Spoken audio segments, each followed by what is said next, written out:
Hello, everyone. Welcome to Manitowoc Cooperative Ministry Daily Devotions. I'm Pastor Judine Duerwaechter, co-pastor with the MCM. And today we're going to take a look at Psalm 140.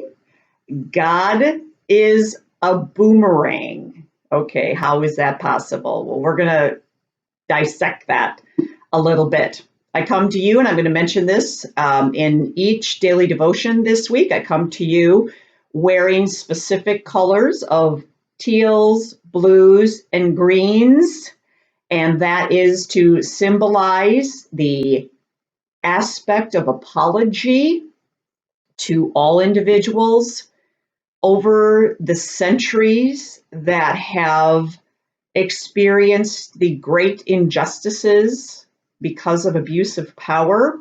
And you can get further explanation of that on yesterday's Psalm 139. I go into a little bit more detail of it, but that is where the lovely colors of blue, green, and teal are coming from today, offering a sense of apology to my brothers and sisters in Christ for any injustices done on behalf of the abuse of power for centuries. The roses, of course, in the background are indicative of unity. And may your daily devotions this week and today bring you a greater sense of that for yourself and for everyone in the world.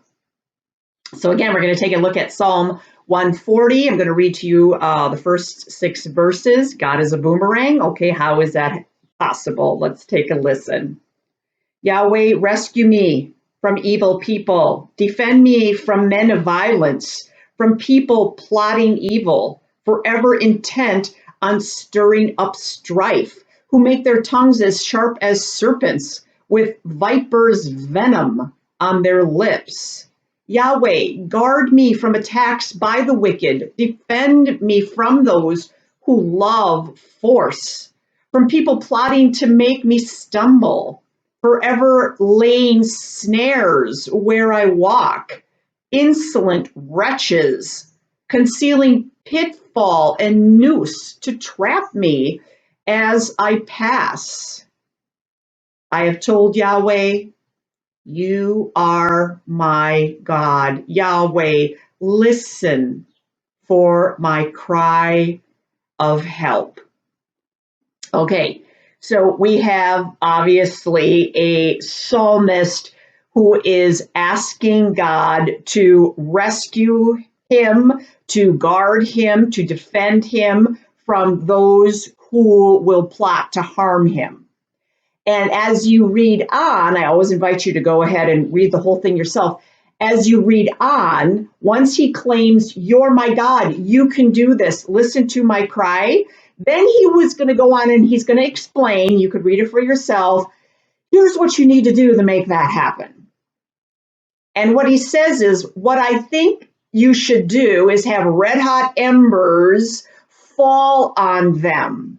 Have red hot embers fall on their cruelty, not on me. And friends, that is how it works. What goes around comes around.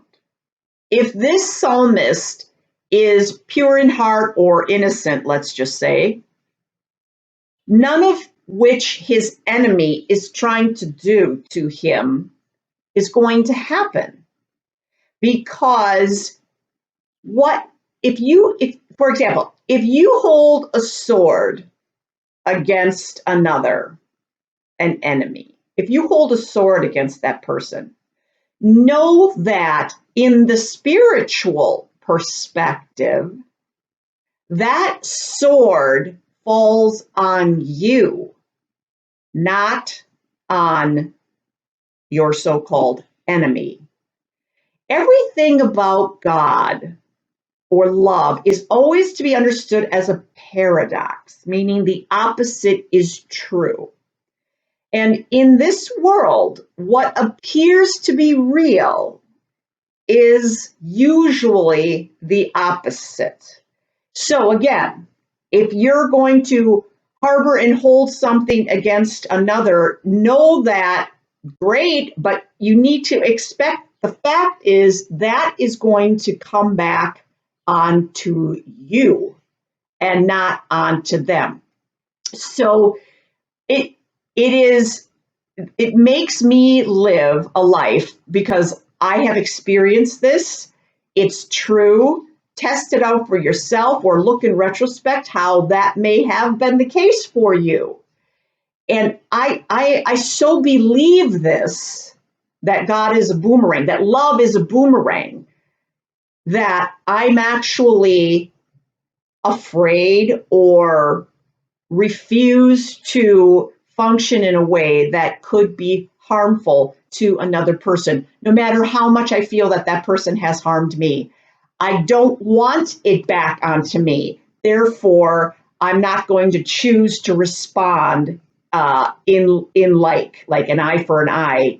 That just leaves everybody blind. So it is what the message of forgiveness is in the Christian Gospels. That's why you want to let it go, because if you react back, it's going to fall back onto you. That's the message of our psalmist this day. What goes around comes around, and may it just be simply love that you make come around back to you. I hope this is helpful, friends. Catch me tomorrow for Psalm 141.